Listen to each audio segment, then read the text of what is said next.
Thank you to EA for inviting me to this early access event.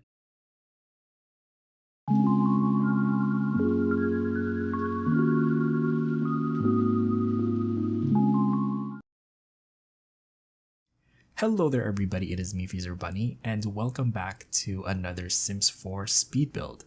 So today we are building a concept store. This is a fully functional home business featuring some of the new gameplay and items that come with the new Sims 4 Hobbies and Business expansion pack. For those of you guys who don't know what a concept store is, it's basically a curated shop that sells different items like clothing, books, and other knickknacks.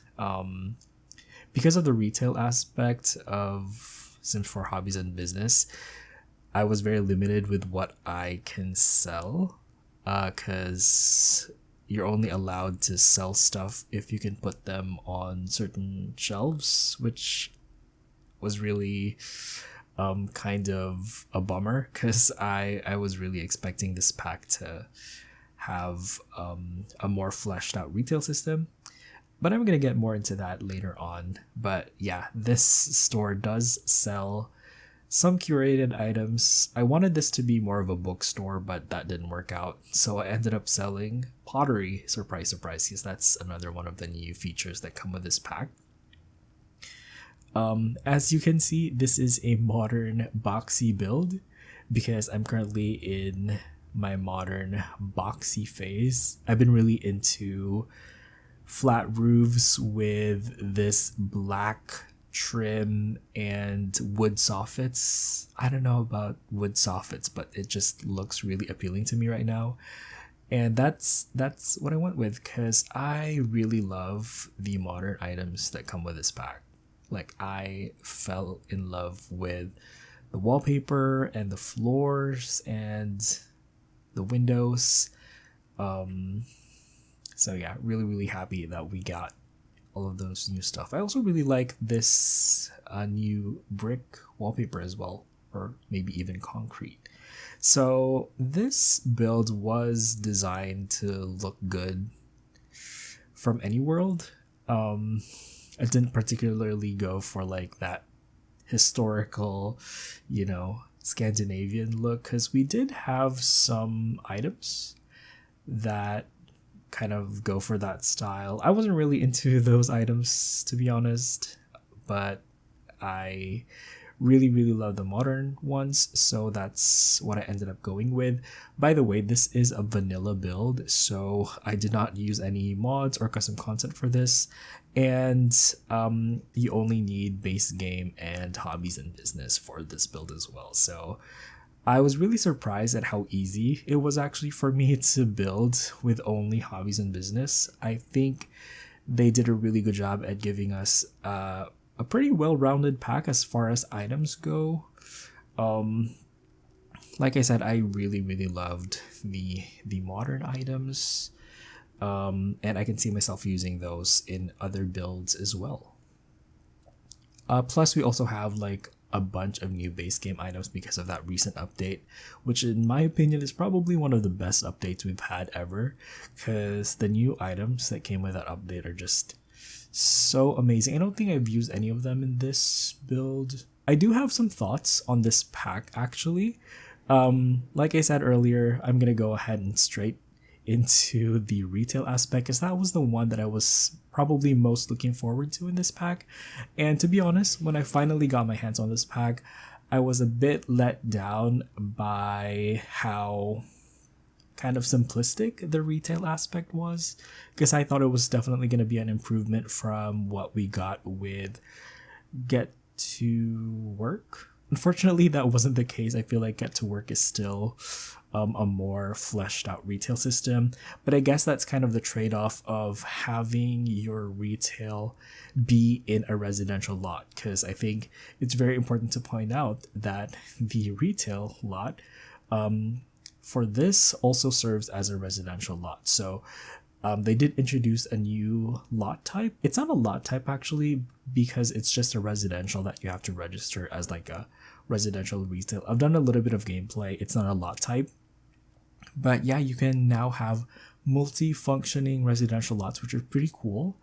I feel like this pack is better at probably doing more of like service type, you know, like retail lots. I don't necessarily think it does stores particularly well, because you're not going to be doing things like, you know, doing sales talk to customers and stuff like that, or haggling with customers.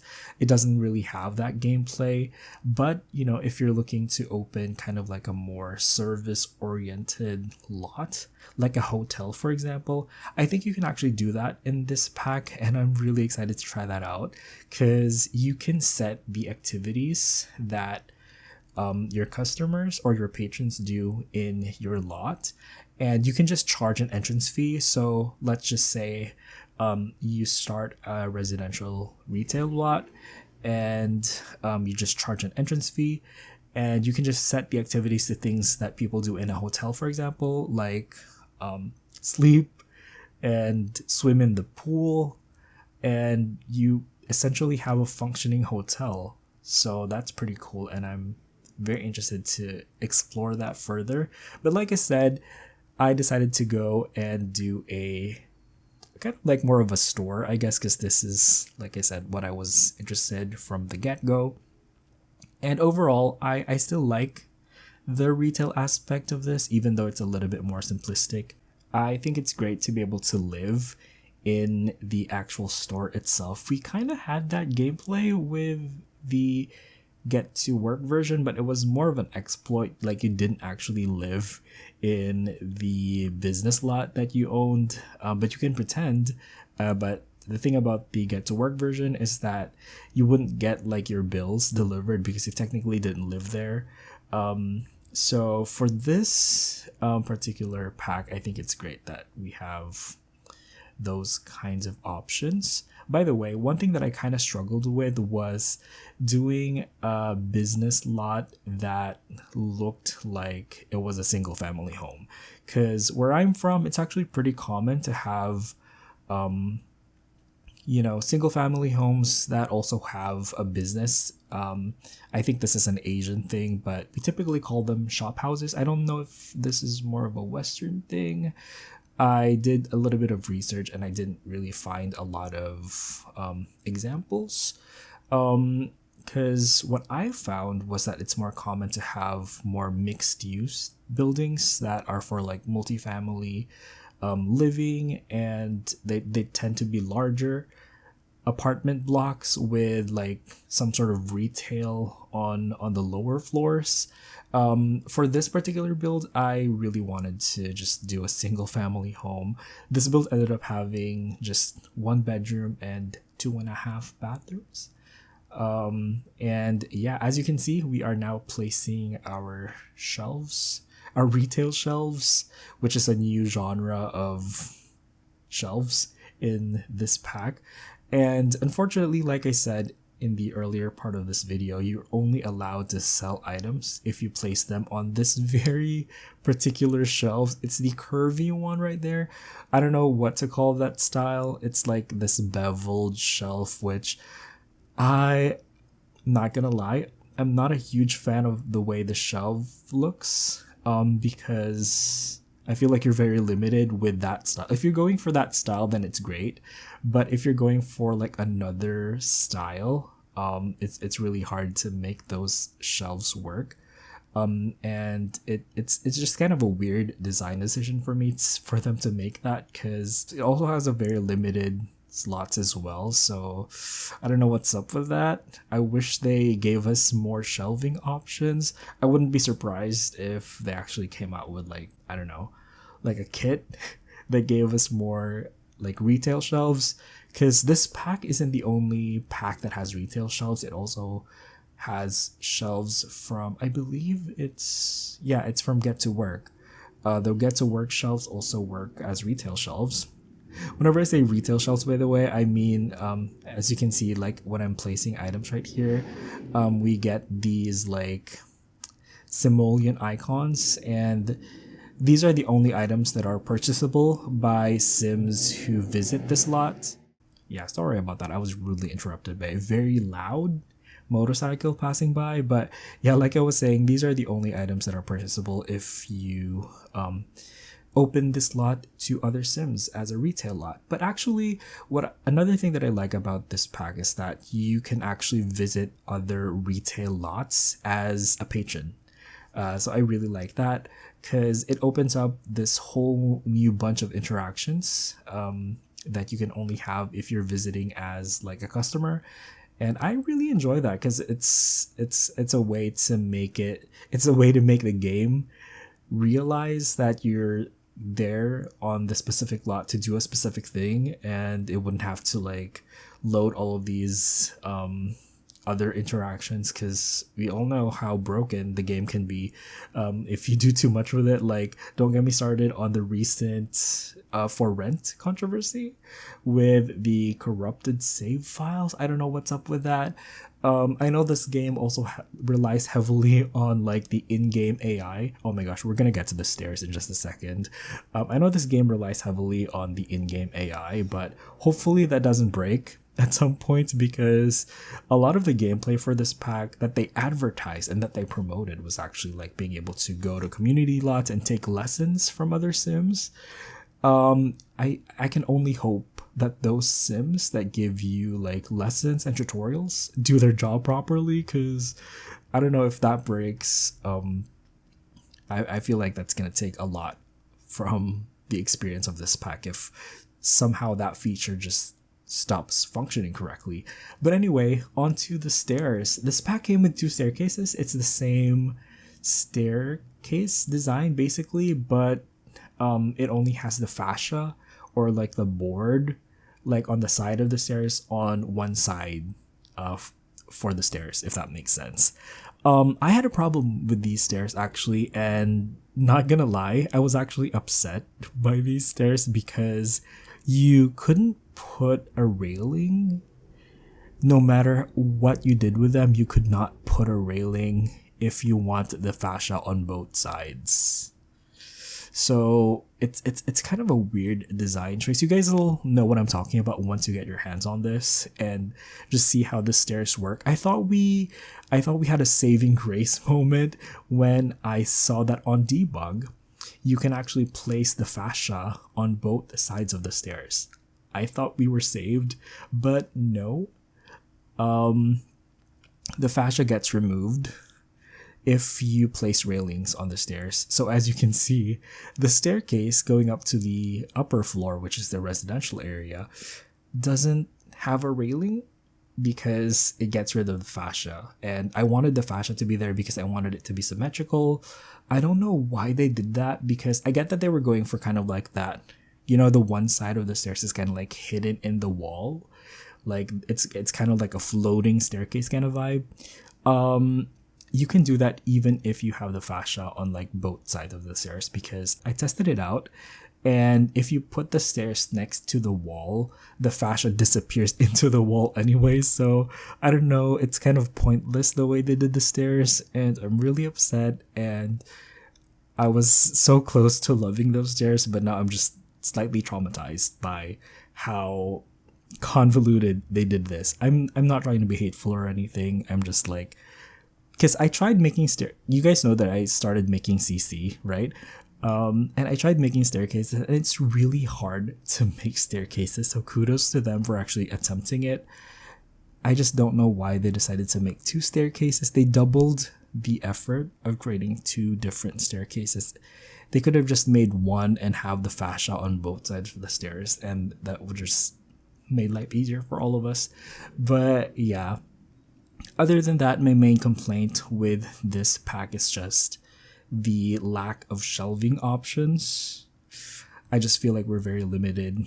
I don't even mind, honestly, the simplistic gameplay of the retail aspect, because honestly, you're doing retail on a residential lot, so it's probably a lot of like processing power for the game anyway.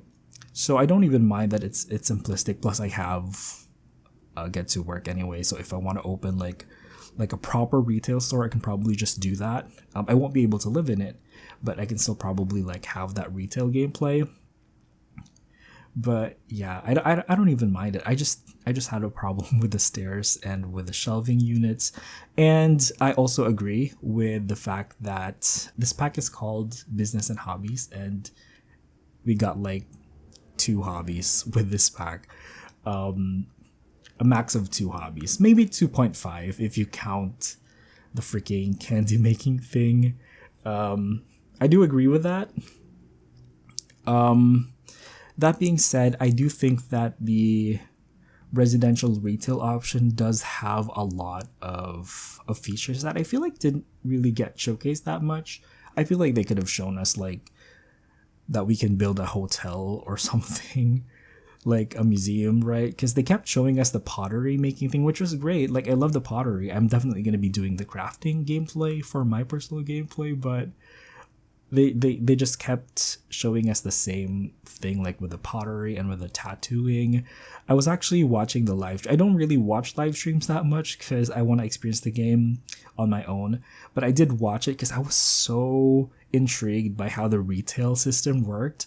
And I didn't confirm it until I actually got my hands on the game that, you know, the retail was just this simplistic gameplay. So yeah, my fears were somewhat confirmed, but like I said, it's not that big of a deal for me that the retail is simplistic, because you know you're doing it on a residential lot, so I can give it a pass for that as long as it works properly. I also like that they did the zoning of the residential lots as well. I do think that this feature that they introduced first with for rent can go a long way actually. I haven't actually heard people refer to it as zoning, but that's essentially what it is. You guys know, if you play things like City Skylines or SimCity 4, you can set different zones like residential, commercial, industrial.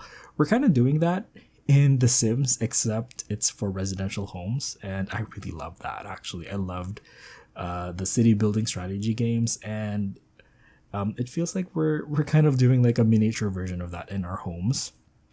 Also, one thing that I wasn't super crazy about in this pack as well was the lack of sofas.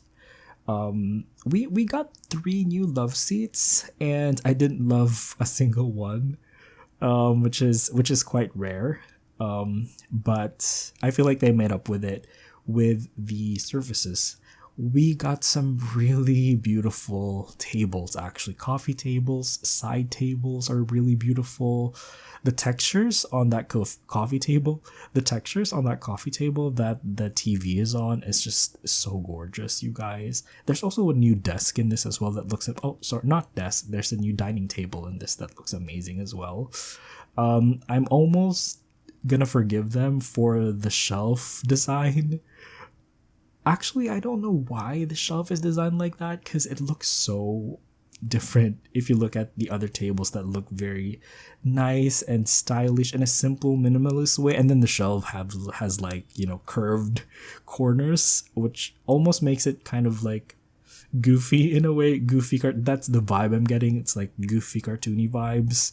Again, I'm not trying to be like hateful or anything, but the shelves to me are okay if you're going for that specific look.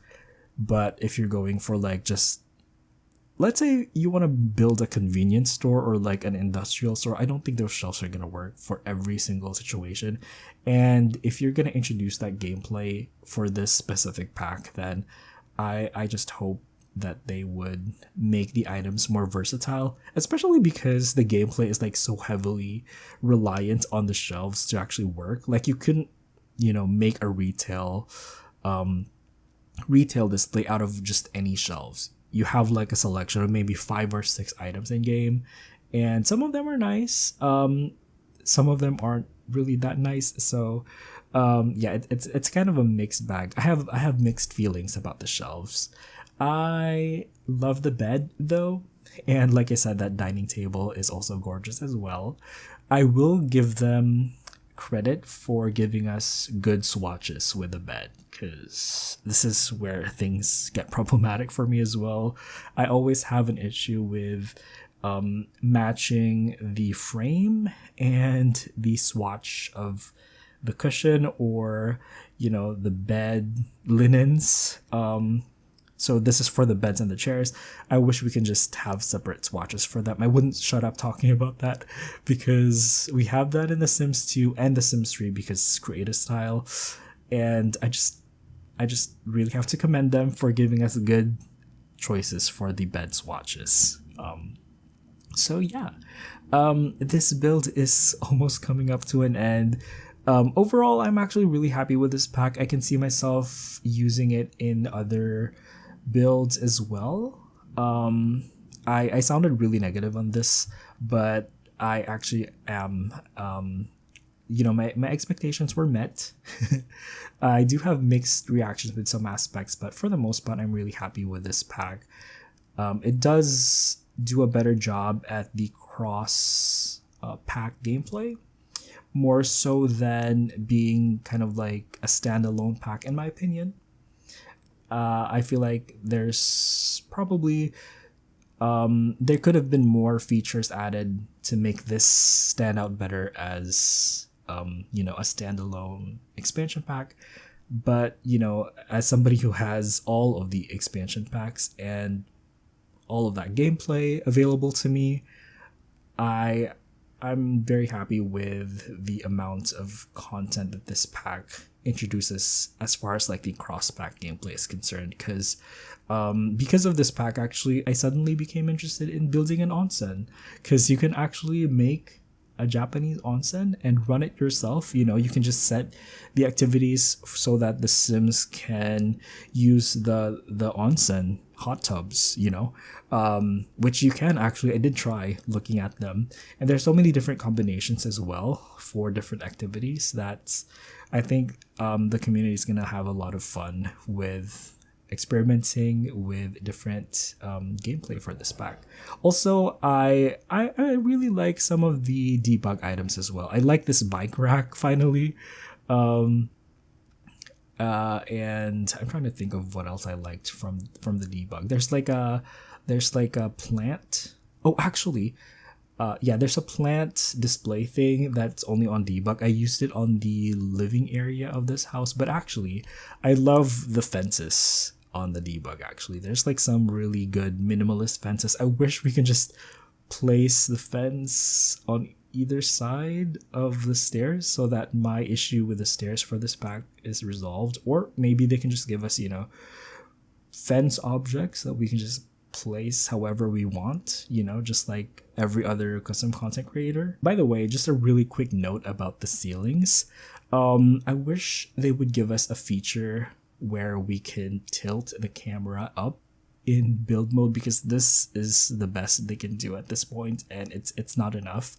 We had this option with placing ceilings in The Sims 2 actually, so I don't know why it's not implemented in The Sims 4, because it was such a clever and thoughtful feature that I feel like should have been implemented.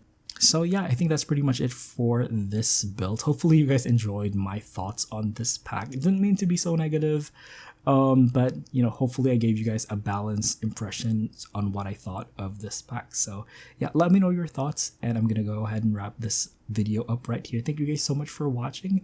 You all have an awesome day. Enjoy the rest of the video, and I will see you guys next time. Bye bye.